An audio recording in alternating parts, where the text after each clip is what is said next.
Olá, turminha do quarto ano. Tia Giovana agora vai trazer para vocês a nossa aula de geografia, certo? Geralmente nós começamos pela correção. Hoje eu vou fazer o contrário, a gente vai começar pela explicação e em seguida nós vamos para a nossa correção, certo? Então aqui, hoje nós temos das páginas 209 até a 212. Então vamos lá, vamos continuar falando sobre os quilombolas, certo? Eles continuam vivendo, né, em todas as regiões do nosso país, mas apenas uma pequena parte foi reconhecida. Mais de 1.700 comunidades ainda estão com esses processos abertos, maioria no Nordeste do país. Nós temos a nossa seção Mão na Massa. Lá no material de vocês, página 37, temos um mapa e alguns círculos com números aproximados de processos abertos. O que vocês vão fazer? Vocês vão recortar o mapa, vão recortar os círculos e vão colar cada círculo em cima da unidade federativa correta. Após você recortar o mapa, recortar os círculos, colar, você vai dar um título para esse mapa. Você cola lá no seu caderno, ok? Vamos dando continuidade. Vamos agora conhecer quem? Vamos conhecer Pedro Miguel Arcanjo, mais conhecido como Pedro Papiri, certo? Ele é um dos patriarcas de uma comunidade quilombola na cidade de Santa Cruz, né? Ele já tem mais de 100 anos e é a história viva do lugar. O que significa ser história viva, né? Então vamos conhecer aqui um pouco, eu vou ler um trecho sobre o que fala aqui sobre ele. Ainda lúcido e perspicaz. O que significa ainda lúcido? Mesmo com 100 anos, ele ainda tem lucidez, ele ainda se lembra, ele não esqueceu, ele já não está, pela idade que ele tem, ele ser considerado lúcido, lembrar de tudo ainda, né, faz dele essa história viva tão presente e tão importante nessa comunidade, certo?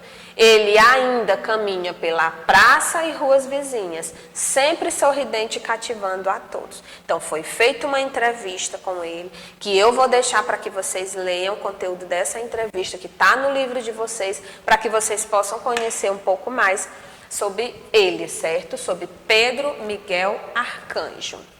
Dando continuidade, nós vamos falar sobre o censo agropecuário. Então, as formas para reconhecimento e valorização dos quilombos ainda precisam ser bastante desenvolvidas. Então, o Instituto Brasileiro de Geografia e Estatística, que é o IBGE, certo? Ele promove, ele faz esse censo, chamado de censo agro ou censo rural. Esse censo é um grande trabalho de pesquisa dos técnicos em relação à produção agropecuária no país. E isso inclui o que é produzido também nas comunidades quilombolas, que precisam ter seus direitos assegurados. E por que que geralmente ainda há muitas terras ainda nesse processo? Porque é necessário ter documentos, apresentar provas. E aqui nós temos a imagem que tem no livro de vocês, de um casal criador de gado no Quilombo Calunga, lá em Goiás. Vamos ver quais são os procedimentos para que esse censo aconteça. Como é que acontece? Os técnicos, eles aplicam questionários, ou seja, eles fazem perguntas nas comunidades quilombolas. E para que esses questionários? Eles querem levantar dados sobre quanto é produzido, o que é produzido e se há venda desses produtos produzidos nessas comunidades. Porque essa produção e essa venda vai ajudar na economia do nosso país, certo? Então, os resultados do último censo foi publicado em 2018, desse censo agro, certo? Vamos dar continuidade. Nós temos a seção com lupa na mão. Aqui, diz aqui, com a orientação do professor, você vai acessar o site do INCRA. Você pode entrar direto, né, no site do INCRA. Nesse endereço estão localizados vários livretos, né, coleção Terras de Quilombolas. Você vai entrar, vai realizar a pesquisa, vai escolher uma comunidade quilombola que chamou a sua atenção. Ao todo, ó, São cerca de 57. Vai escolher, vai registrar as informações que você considerar importantes e vai compartilhar com o seu professor. Né? Você faz lá no seu caderno, entra no site do INCRA, escolhe uma comunidade e faz essa pesquisa, certo? Agora sim nós vamos para a correção da nossa ficha de atividade, certo? Aliás, ainda do nosso livro. Página 204. Vou marcar aqui quais são verdadeiras e quais são falsas. A, falsa. B, verdadeira. C, falsa. D, falsa. E, verdadeira. F, verdadeira. E G, falsa.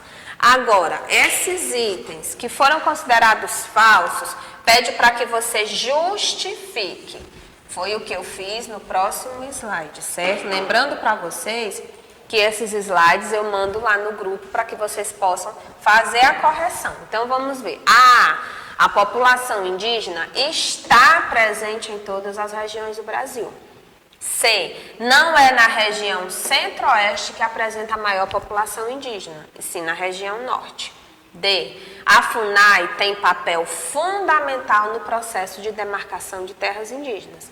E a G, a etnia Wapixana ocupa áreas de Roraima e não de Tocantins. E a página 208, nós temos resposta pessoal. Agora nós vamos para a nossa fichinha de atividade. Certo? Tínhamos um mapa, páginas 111 e 112. Em qual situação encontra-se muitas das terras demarcadas? Elas se encontram atualmente em situações regularizadas. Certo? Próxima. Em quais unidades federativas não conseguimos encontrar pontos de terras indígenas? Piauí e Rio Grande do Norte, certo? Rio Grande do Norte. Ok, vamos lá. Copiem, regularizada e Piauí e Rio Grande do Norte. Vamos dar continuidade na nossa página 112. Pedia para que você relacionasse. Vamos lá. Vai ficar complicado mostrar aqui, porém eu vou tentar fazer. Guarani, Kaiowá. Você vai ligar para essa segunda imagem. Yanomami, você vai ligar para a terceira. E o povo Ticuna, você vai ligar lá para a primeira, certo? Para casa hoje, nós temos a página 113, caça-palavras, encontrar e circular, depois escrever no espaço que você recorda sobre as palavras. Quilombo, resistência, INCRA, censo e território. Então, para ser reconhecida pelo governo, uma comunidade quilombola precisa comprovar a relação do seu território com a ancestralidade. Um dos principais órgãos responsáveis por essa mediação é o INCRA. Ache o caminho para que a comunidade se desloque até o INCRA. Então, aqui um joguinho, uma brincadeira. Quem for esperto vai achar logo rapidinho, tá bom? Então, essa é a nossa última atividade para casa, certo? Eu vou deixar que vocês façam atividades propostas, as pesquisas propostas, a nossa folha de atividade, a nossa ficha de atividade. Procurem responder, não deixem nada em branco, qualquer dúvida, me perguntem. Então, eu espero vocês na nossa próxima aula.